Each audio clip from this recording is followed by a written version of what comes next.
Maîtriser ses émotions et rester imperturbable est crucial pour atteindre une certaine tranquillité intérieure.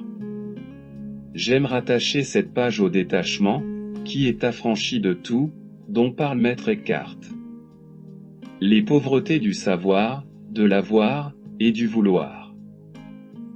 C'est pourquoi je vous parle du stoïcisme, une école de philosophie hellénistique fondée à Athènes par Zénon de Kition à la fin du IVe siècle avant notre ère. Cette doctrine m'a énormément aidé, car j'ai une sensibilité à fleur de peau, comme tous les mystiques et beaucoup parmi nous. Le stoïcisme préconise l'acceptation paisible de notre destin et la maîtrise de soi devant les émotions perturbatrices. D'autre part, à cette lointaine époque, ces penseurs préconisaient déjà aimer et respecter la nature. Les événements surviennent rarement comme nous l'avions imaginé. Dès lors, adoptons une tenue rationnelle devant un événement décevant et non une approche émotionnelle. La lucidité, la raison doivent nous orienter dans nos choix et nos actions. Ce qui se présente a parfois une raison d'arriver. En l'acceptant, nous maintenons notre paix intérieure, notre harmonie avec la création. Chaque jour, des personnes agaçantes, lacunaires, fatigantes nous côtoient. Alors, conservons nos distances en gardant une véritable indifférence qui ne peut être un manque de compassion.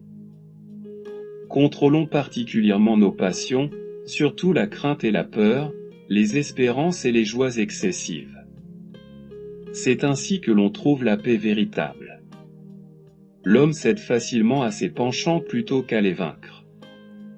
Pourtant, une sérénité ineffable en est le fruit. La raison devrait toujours prendre le dessus sur les émotions. Notre trouble ne vient pas des événements, mais uniquement des jugements que nous portons sur eux. L'homme humble jouit d'une paix inaltérable, la colère et l'envie troublent le cœur des orgueilleux. Rien ne sert d'espérer, de désirer ce qui ne dépend pas de nous. Il faut vouloir. Il est donc indispensable de remplacer l'espoir, qui n'est pas l'espérance théologale, par la volonté. Le stoïcisme est une philosophie de la lucidité, de l'action consciente. En conséquence, changeons ce qui est objectivement possible. Les alcooliques anonymes ont une devise légèrement révisée de Marc Aurèle.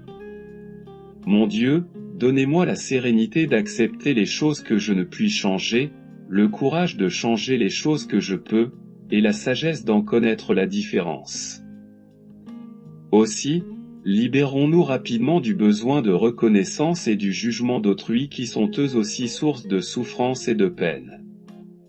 Il faut cacher ses talents et attendre son heure, disait Deng Xiaoping. Restons des fontaines débordantes d'eau claire désaltérantes et joyeuses. Éloignons-nous de celles qui donnent leur dernière goutte. Une des règles de discernement dans la vie chrétienne, nous engage à prendre des décisions uniquement lorsque nous sommes dans la consolation et la paix.